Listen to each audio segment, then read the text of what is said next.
একদম দোকানের মতো মোগলাইয়ের রেসিপি যদি বাড়িতে বানাতে চাও তাহলে আমার এই রেসিপিটা একবার ট্রাই করো। খুবই সহজ, পুরো রেসিপিটা দেখবে, স্কিপ করবে না। আর বাড়িতে ট্রাই করে অবশ্যই জানিও কেমন লাগলো। হ্যালো সবাই, কেমন আছো? আমি আজকে একটা রেসিপি নিয়ে এসেছি মোগলাইয়ের। মোগলাই খেতে তো আমরা কম বেশি সবাই ভালোবাসি, কিন্তু সবসময় দোকান থেকে কিনে খাওয়াটা যেমন স্বাস্থ্যসম্মত নয়, আবার সবসময় সম্ভবও হয় না। তাই একটু পরিশ্রম করে যদি বাড়িতেই একদম দোকানের স্টাইলের মোগলাই বানিয়ে নেওয়া যায়, আশা করি সেটা মন্দ হয় না। তা তোমরা যদি ওরকম দোকানের স্টাইলের মোগলাই বাড়িতে বানাতে চাও তাহলে একবার আমার রেসিপিটা ট্রাই করতে পারো। আশা করছি ভালো লাগবে। আমার তো দারুণ লেগেছিল, তাই তোমাদের সাথে শেয়ার করছি। চলো তাহলে দেখে নাও আমি কীভাবে মোগলাইটা বানিয়েছি। এখানে প্রথমে আমি নিয়ে নিয়েছি 2 বাটি ময়দা, তাতে দিয়েছি পরিমাণ মতো নুন, চিনি আর বেশি করে সাদা তেল। সাদা তেলের পরিমাণটা একটু বেশি দিতে হবে, দিয়ে সুন্দর করে মেশাতে হবে। বেশি করে ময়ান দিলে তবেই মোগলাইটা বেশ মুচমুচে হবে আর খাস্তা হবে। এইভাবে সুন্দর করে কিছুক্ষণ ধরে ভালো করে মেখে ময়ানটা ভালো করে মিশিয়ে নিতে হবে ময়দার সাথে। দেখবে যখন হাত দিয়ে মুঠো করবে বেশ এরকম ডেলা পাকিয়ে যাবে, আবার হাতে করে ভেঙে নেওয়া যাবে। এই পর্যায়ে এসে বুঝতে পারবে যে ময়ানটা একদম সুন্দরভাবে ময়দার সাথে মিশে গেছে। ময়ানটা ভালো করে মিশিয়ে নিয়ে তারপর আমি অল্প গরম জল দিয়ে নরম করে ময়দাটা মেখে কিছুক্ষণ রেস্টের জন্য রেখে দেব। এবারে মোগলাইয়ের ভেতরের যে স্টাফিংটা সেটা বানাতে হবে। তার জন্য প্রথমেই কিছু পেঁয়াজ কেটে নেব। কোনো ফাইন করে কাটার দরকার নেই, জাস্ট রাফলি কেটে মিক্সিতে দিয়ে দিতে হবে পেস্ট করার জন্য। এবার কড়াটা বসিয়ে নিয়েছি, আর কড়াতে দিয়ে দিয়েছি পরিমাণ মতো অল্প একটু সর্ষের তেল। সর্ষের তেলটা গরম হয়ে গেলে এতে দিয়ে দেবো বেটে রাখা পেঁয়াজ। আমি একটা বড় সাইজের পেঁয়াজ, বড় ঠিক না, মাঝারি সাইজের পেঁয়াজ কেটেছিলাম, সেটা পুরোটাই এখানে দিয়ে দিচ্ছি। পেঁয়াজটা কিছুক্ষণ নাড়াচাড়া করে নেওয়ার পর দিয়ে দিলাম আদা রসুন বাটা। আদা রসুন বাটা দিয়ে একটু নাড়াচাড়া করে নিতে হবে।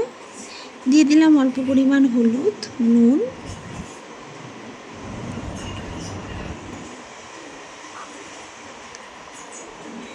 কিছুক্ষণ নাড়াচাড়া করে দিয়ে দিলাম কুচনো কাঁচা লঙ্কা। আর আমি বাদামকে একটু গুঁড়িয়ে রেখেছিলাম, আপনারা চাইলে এর থেকে কম গুঁড়াতে পারেন, আমি একটু গুঁড়িয়ে রেখেছি, মানে আপনারা ক্রাশ করেও দিতে পারেন। আর এখানে আমি ব্রেড ক্রাম্ব দিয়েছি। আমার কাছে ব্রাউন ব্রেড ছিল, ওটাকে আমি মিক্সিতে গুঁড়িয়ে দিয়েছি। আপনারা চাইলে দোকান থেকে ব্রেড ক্রাম্ব কিনেও ইউজ করতে পারেন।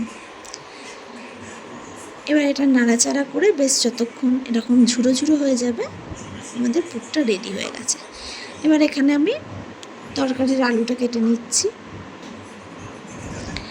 এরকম একটু মোটা মোটা করে আলুটা কাটতে হবে।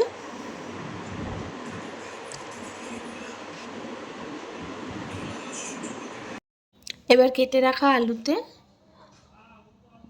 পরিমাণ মতো জল দিয়ে নুন আর হলুদ দিয়ে আলুটাকে সিদ্ধ করে নিতে হবে। জলের পরিমাণটা এইভাবেই দিতে হবে যেন জলটা মরে যায় এবং আলুটা সিদ্ধ হয়। এদিকে ময়দাটাও রেস্টে রাখা হয়ে গেছে। এবারে এখান থেকে আমি একটু বড় সাইজের লেচি কেটে নেব। সাইজটা আপনারা আপনাদের মতো করে, যেটা আপনাদের সুবিধা হবে সেভাবে করবেন। আমি এখানে একটু বড় সাইজেরই রেখেছি।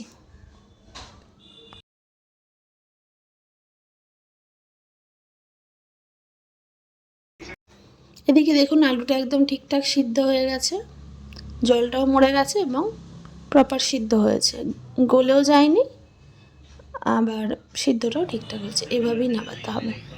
এবার কড়াটা ধুয়ে ওই কড়াতেই একটু তেল নিয়ে নিলাম। তেল দেওয়ার পরে দিয়ে দেবো একটু জিরে, অল্প একটু জিরে ফোড়ন দেওয়ার পরে এখানে দিয়ে দিতে হবে কেটে রাখা পেঁয়াজ। এখানে আমি একটা ছোট পেঁয়াজ কেটে রেখেছি। পেঁয়াজটা আমি তেলের মধ্যে দিয়ে একটু নাড়াচাড়া করে ভেজে নেব। খুব বেশি ভাজার দরকার নেই, একটুখানি ভেজে নিলেই হবে। তারপর এখানে আমি একটা বাটা মশলা দিয়েছি, অল্প একটু আদা, একটু রসুন আর শুকনো লঙ্কা, এই 3টে জিনিসকে একসাথে পেস্ট করে নিয়েছিলাম। ওই বাটনাটা আমি এখানে দিয়ে দিলাম। আর মিক্সির বাটি ধোয়া জল এখানে আমি অ্যাড করে দেবো, কারণ যেহেতু আলু সিদ্ধ আছে তার জন্য এক্সট্রা করে আর জল দেওয়ার দরকার নেই। মশলাটা জাস্ট কষার জন্য অল্প পরিমাণ জল দিলেই যথেষ্ট। এরপর মশলাটা কষা হয়ে গেছে, ওই গুঁড়িয়ে রাখা বাদাম যেটা আমি স্টাফিংয়ে অ্যাড করেছিলাম সেখান থেকে কিছুটা বাঁচিয়ে রেখেছিলাম এই তরকারিতে দেওয়ার জন্য।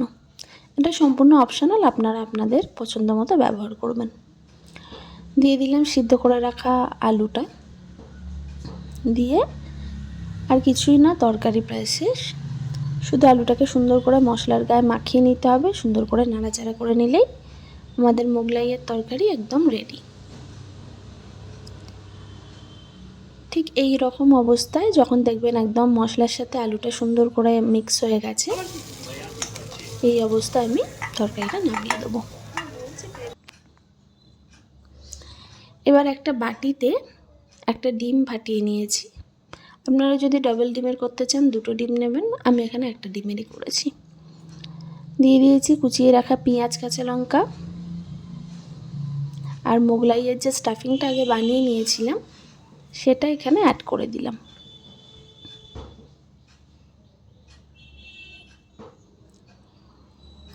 আর কিচ্ছু দেওয়ার দরকার নেই, শুধু দেব অল্প পরিমাণ নুন, ব্যাস। নুন দেওয়ার পরে ডিমের সাথে সব কিছু খুব সুন্দর করে মিশিয়ে নেব।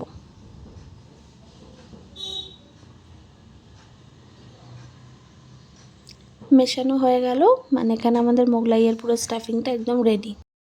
এবারে মোগলাইটা বেলে নেওয়ার পালা। মোগলাই বেলার সময় মাথায় রাখবেন যে একদম যেন পাতলা হয়, একদম পাতলা করে বেলতে হবে, তবেই মোগলাইটা কিন্তু খাস্তা মুচমুচে হবে। যদি মোটা করে বেলেন তাহলে কিন্তু মোগলাই একদমই ভালো হবে না। দেখে নিন আমি এখানে কতটা পাতলা করে বেলেছি, আশা করি বুঝতে পারছেন। এইভাবে একদম পাতলা করে, যতটা সম্ভব পাতলা করে বেলবেন, যেন একদম মোটা না থাকে। আশা করি বুঝতে পারছেন কতটা পাতলা করে বেলেছি, এইভাবে বেলে নিতে হবে। আগে থেকে বানিয়ে রাখা ডিমের যে স্টাফিংটা করে দেখালাম সেটা এবারে আমাকে এই বেলে রাখা মোগলাইয়ের ওপরে দিয়ে দিতে হবে এবং সুন্দর করে স্প্রেড করে দিতে হবে মাঝ বরাবর। এবারে চারদিক থেকে মুড়ে নিয়ে মোগলাইটা যেমন চৌকো আকারে বানানো হয় সেই চৌকো শেপটা দিয়ে নিতে হবে। মোড়া হয়ে গেছে, এখানে আমার ফ্রাইং প্যানে তেল গরমও হয়ে গেছে। বা যে ধারটা মুড়েছি সেই ধারটা নিচের দিকে দিতে হবে, তাহলে মোগলাইটা খুলে যাওয়ার চান্স থাকবে না। আর একদম গ্যাসের আঁচ কমিয়ে লো ফ্লেমে ভাজতে হবে, নাহলে ওপর থেকে পুড়ে যাবে, ভেতরে কাঁচা থাকবে। সুন্দর করে ধৈর্য ধরে সময় নিয়ে ভাজতে হবে। ঠিক এই রকম যখন কালার হবে উল্টে পাল্টে এদিক ওদিক করে ভেজে নিয়ে নামিয়ে নিয়েছি। এবার আমি কেটে দেখাচ্ছি,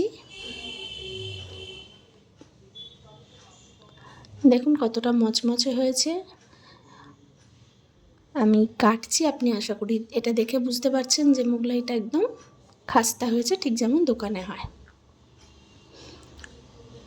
তো আমি এখানে চৌকো চৌকো করে পিস পিস করে কেটে নিয়েছি।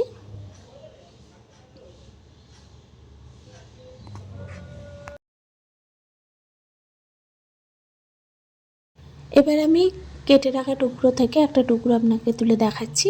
দেখুন ভেতরের স্টাফিংটা কতটা সুন্দরভাবে ভাজা হয়েছে, কোথাও কোনো কাঁচা ব্যাপারটা নেই। স্টাফিংটাও একদম ভরপুর আছে ভেতরে, ঠিক যেমন দোকানে আমরা খাই সেরকমই। ধৈর্য নিয়ে লো ফ্লেমে আস্তে আস্তে ভাজলে এরকম সুন্দর করে ভাজা হবে। যে টিপসগুলো দিলাম, পাতলা করে বেলা, ধৈর্য নিয়ে ভাজা, একটু বেশি করে ময়ান দেওয়া, এগুলো মাথায় রাখবেন, দেখবেন মোগলাই একদম দোকানের মতো হবে। আর এই তরকারিটা আমি যে প্রসেসে দেখালাম, এই প্রসেসে একবার বানিয়ে দেখবেন, মনে হবে না যে আপনি বাড়িতে বানিয়েছেন, একদম দোকানের মতো খেতে হয়। কথা দিচ্ছি, যদি ট্রাই করেন আপনাদের সত্যি ভালো লাগবে। এখানে আমি তরকারি, স্যালাড আর একটু সসের সাথে পরিবেশন করলাম। আশা করি পুরো রেসিপিটা তোমরা দেখেছো, ভালো লেগেছে। আর ট্রাই করে অবশ্যই জানিও কেমন লাগলো। অপেক্ষায় রইলাম। চলো আজকের মতো টাটা।